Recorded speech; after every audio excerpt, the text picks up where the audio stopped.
എൻ്റെ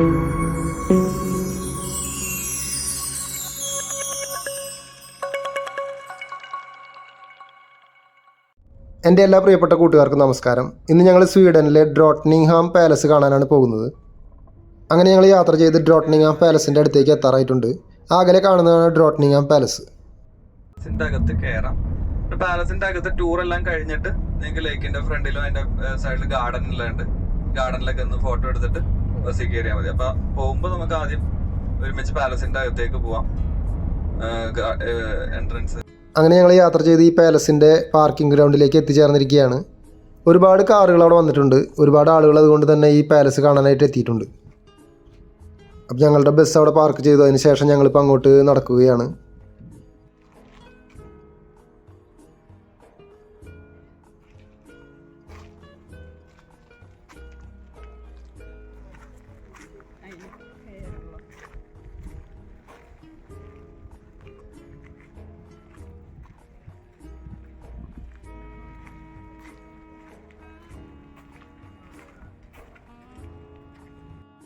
സ്വീഡിഷ് രാജകുടുംബത്തിൻ്റെ ആസ്ഥാനമായിട്ടുള്ളൊരു രാജകൊട്ടാരമാണ് ഈ ഡ്രോട്ട്നിങ്ഹാം കൊട്ടാരം. വളരെ വലിയൊരു കൊട്ടാരമാണ്. അതുപോലെ തന്നെ വളരെ മനോഹരമായിട്ടുള്ളൊരു കൊട്ടാരം കൂടിയാണ് ഈ ഡ്രോട്ട്നിങ്ഹാം കൊട്ടാരം. 16-ാം നൂറ്റാണ്ടിൻ്റെ അവസാനത്തിൽ ജോഹാൻ മൂന്നാമൻ രാജാവ് തൻ്റെ ഭാര്യയായ കാതറിന ജഗലോനിക്ക രാജ്ഞിക്ക് വേണ്ടിയാണ് ആദ്യത്തെ കൊട്ടാരം നിർമ്മിച്ചത്. അതുപോലെ തന്നെ ഡ്രോട്ട്നിങ്ഹാം കൊട്ടാരം ചാപ്പൽ 1730-ലാണ് തുറന്നു കൊടുത്തത്. അന്നു മുതൽ ഇത് ഉപയോഗത്തിലുമുണ്ട്. ഈ ഡ്രോട്ട്നിങ്ഹാം കൊട്ടാരത്തിൻ്റെ സൈഡിലൂടെ ഒരു നദി ഒഴുകുന്നുണ്ട്. അതുമാതിരി തന്നെ വളരെ മനോഹരമായിട്ടുള്ളൊരു ഗാർഡനും അവിടെ നിർമ്മിച്ചിട്ടുണ്ട്. നിക്കോഡമസ് ടെസ്സിൻ രൂപകൽപ്പന ചെയ്ത ഈ കൊട്ടാരം 1662 മുതൽ 1686 കാലഘട്ടത്തിൽ നിർമ്മിച്ചതാണ്. ഈ ഡ്രോട്ട്നിങ്ഹാം എന്ന പേരിൻ്റെ അർത്ഥം ക്വീൻസ് ഐലൻഡ് എന്നാണ്. അങ്ങനെ ഞങ്ങൾ നടന്നിട്ട് ഇപ്പോൾ കൊട്ടാരത്തിൻ്റെ എൻട്രൻസിലേക്ക് എത്തിയിരിക്കുകയാണ്. ആ കൊട്ടാരത്തിൻ്റെ എൻട്രൻസിൽ തന്നെ ഒരു സിംഹത്തിൻ്റെ പ്രതിമ വെച്ചിട്ടുണ്ട്. ഇത് കൊട്ടാരത്തിൻ്റെ മുൻപിൽ നിന്നിട്ടുള്ള വീഡിയോ ആണ്. അപ്പോൾ അവിടെ നിന്ന് നമ്മൾ ആ നദിയും കാര്യങ്ങളൊക്കെ കാണാൻ പറ്റുന്നുണ്ട്. വളരെ മനോഹരമായ സ്ഥലത്ത് തന്നെയാണ് ഈ കൊട്ടാരം നിർമ്മിച്ചിട്ടുള്ളത്. സ്വീഡൻ സന്ദർശിക്കുന്ന സന്ദർശകർ തീർച്ചയായിട്ടും ഈ കൊട്ടാരം കാണാതെ പോകാറില്ല. അത്രയും മനോഹരമായിട്ടുള്ളൊരു കൊട്ടാരം തന്നെയാണിത്. അങ്ങനെ ഈ കൊട്ടാരത്തിൻ്റെ ഉള്ളിലെ കാഴ്ചകളിലേക്ക് ഞാൻ നിങ്ങളെ ക്ഷണിക്കുകയാണ്. നമുക്ക് ഒരുമിച്ച് കൊട്ടാരത്തിൻ്റെ ഉള്ളിലേക്ക് പ്രവേശിക്കാം. French baroque, Italian classical, Nordic സദേരി എന്നീ ശൈലികൾ കൊട്ടാരത്തിൻ്റെ രൂപകൽപ്പനയെ ഒരുപാട് സ്വാധീനിച്ചിട്ടുണ്ട്. അപ്പോൾ താഴത്തെ നിലയിൽ നിന്ന് മുകളിലോട്ടാണ് നമ്മൾ കയറിക്കൊണ്ടിരിക്കുന്നത്. ഇനി മുകളിൽ ചെന്നിട്ട് അവിടുത്തെ ഭംഗിയുള്ള കാഴ്ചകൾ നമുക്ക് കാണാം. 17-18 നൂറ്റാണ്ടുകളിലെ യൂറോപ്യൻ വാസ്തുവിദ്യയുടെ ഒരു ഉത്തമ ഉദാഹരണമാണ് ഈ കൊട്ടാരം. അതുപോലെ തന്നെ യുനെസ്കോയുടെ ലോക പൈതൃക പട്ടികയിൽ ഇടം പിടിച്ചിട്ടുള്ള ഒരു കൊട്ടാരം കൂടിയാണ് ഈ കൊട്ടാരം.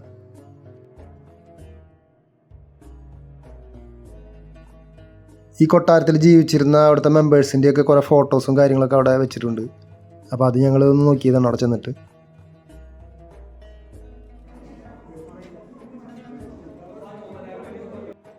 ഇത് മുകളിൽ നിന്ന് നമ്മൾ കാണുന്ന കൊട്ടാരത്തിൻ്റെ പൂന്തോട്ടത്തിൻ്റെ വ്യൂ ആണ്. വളരെ മനോഹരമായിട്ടൊരു പൂന്തോട്ടം അവിടെ സെറ്റ് ചെയ്ത് വെച്ചിട്ടുണ്ട്.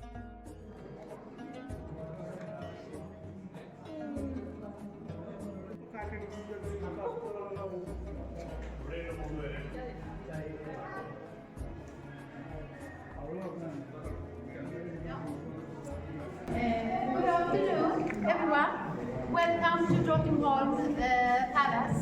My name is Annette, and I'm going to take you around the palace for around 45 minutes. And we will begin in the first room here.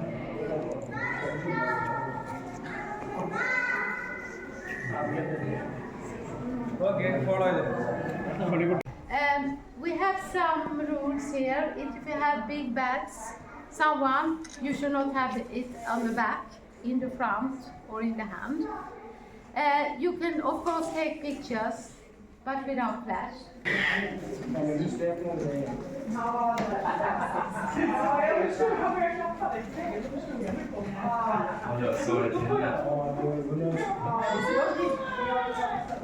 And from her time, you can see the doors here and the over-door panels.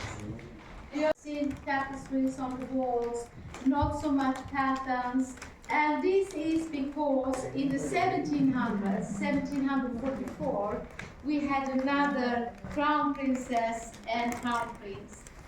The crown princess, she came from Berlin, a princess in Prussia. She came to Sweden by ship to marry our crown prince Adolf Fredrik. And you can see her bust if you turn around the Stadium family, because we have several different. And this painting shows how she wanted to protect the fine arts. So you see, this woman represents the architecture, this is for the painting, this is for the sculpture, and so on. The next painting is when Carl XI is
അങ്ങനെ കൊട്ടാരത്തിനുള്ളിലെ കാഴ്ചകളെല്ലാം കഴിഞ്ഞ് ഞങ്ങൾ പുറത്തേക്ക് വന്ന സമയത്ത് ഇവിടെ ഡ്യൂട്ടിയിലുണ്ടായിരുന്ന പട്ടാളക്കാരുടെ duty changing സെറിമണിയാണ് ഈ കണ്ടുകൊണ്ടിരിക്കുന്നത്.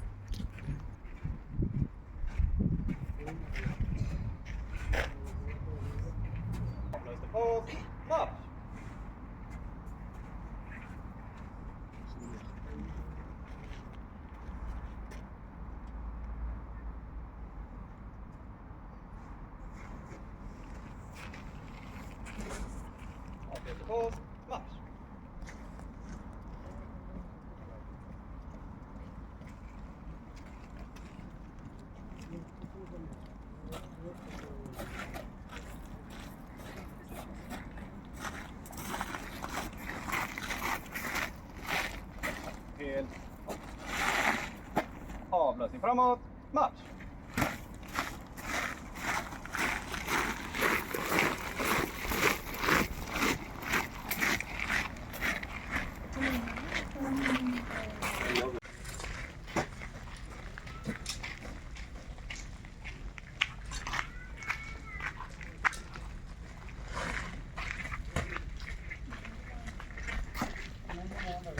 Avlösning framåt, marsch!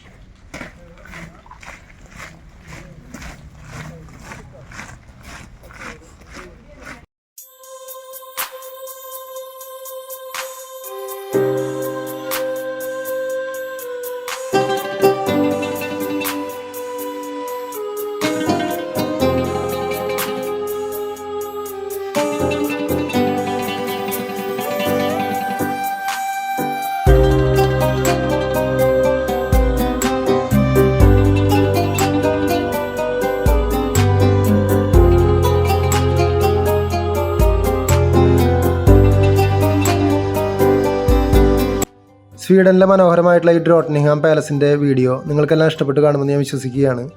Video ഇഷ്ടപ്പെടുകയാണെങ്കിൽ നിങ്ങൾ ലൈക്കും കമൻസും ഒക്കെ ഇട്ടിട്ട് എന്നെ സപ്പോർട്ട് ചെയ്യണം. അതുപോലെ തന്നെ ആദ്യമായിട്ട് എൻ്റെ ചാനൽ കാണുന്നവരുണ്ടെങ്കിൽ ഒന്ന് സബ്സ്ക്രൈബ് ചെയ്യാനും മറക്കരുത്. നിങ്ങളുടെയൊക്കെ സപ്പോർട്ട് ഉണ്ടെങ്കിലാണ് ഇനിയും നല്ല വീഡിയോകൾ ചെയ്യാനും മുന്നോട്ട് പോകാനൊക്കെ പറ്റുകയുള്ളൂ. ഈ വീഡിയോ കൊണ്ട് എന്നെ സപ്പോർട്ട് ചെയ്തുകൊണ്ടിരിക്കുന്ന എല്ലാ നല്ലവരായ കൂട്ടുകാർക്കും ഒരിക്കൽ കൂടി നന്ദി പറഞ്ഞുകൊണ്ട് ഈ വീഡിയോ ഇവിടെ അവസാനിപ്പിക്കുകയാണ്. എല്ലാവർക്കും നന്ദി, നമസ്കാരം.